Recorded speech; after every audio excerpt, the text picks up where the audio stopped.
हैं जिनके दिलों में वही कुछ कर पाते। उड़ने की होगी इच्छा अगर वो आसमान में जाते। ऐसी ही कहानी थी कल्पना चावला की। 17 मार्च 1962 के दिन हरियाणा के करनाल में जन्मी कल्पना चावला का सपना था कि वो एक दिन खुले आकाश पे जाए। कल्पना कहती थी कि वो केवल आकाश के लिए ही बनी। कल्पना कहती थी कि उन्होंने अपने जीवन का हर पल केवल अंतरिक्ष के लिए बिताया और इसके लिए ही मरेंगी।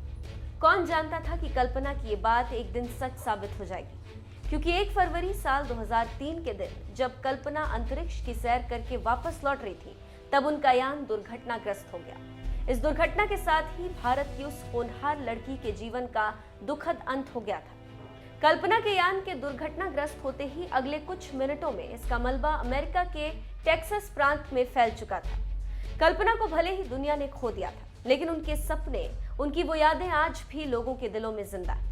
कल्पना चावला की ये कहानी तो आपने सुनी होगी, लेकिन क्या आप जानते हैं कि कल्पना चावला को अपनी वास्तविक उम्र को बदलना पड़ा था? चलिए आज हम आपको बताएंगे कि आखिर कल्पना चावला को अपनी उम्र क्यों बदलनी पड़ी।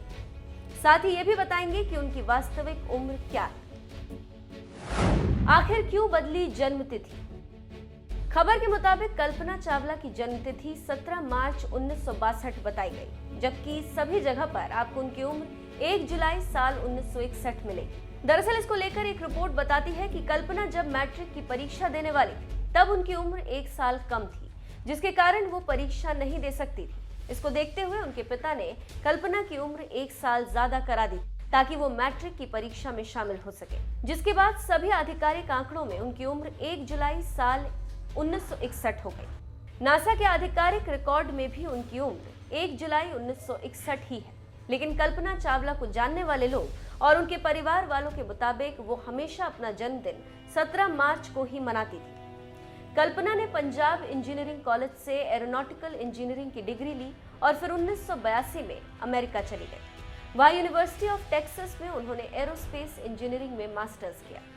1986 में उन्होंने दूसरी मास्टर्स की डिग्री ली, फिर पीएचडी हासिल की। आपको बता दें कि कल्पना का सपना बचपन से ही अंतरिक्ष की सैर करना था। वो विमानों को देखा करती थी। वो अपने इस शौक को पूरा करने के लिए पिता के साथ स्थानीय फ्लाइंग क्लब्स में जाती थी।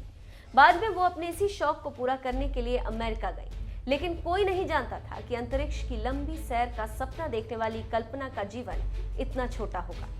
खैर, आपका हमारी इस खबर पर क्या कहना है, हमें कमेंट करके जरूर बताएं।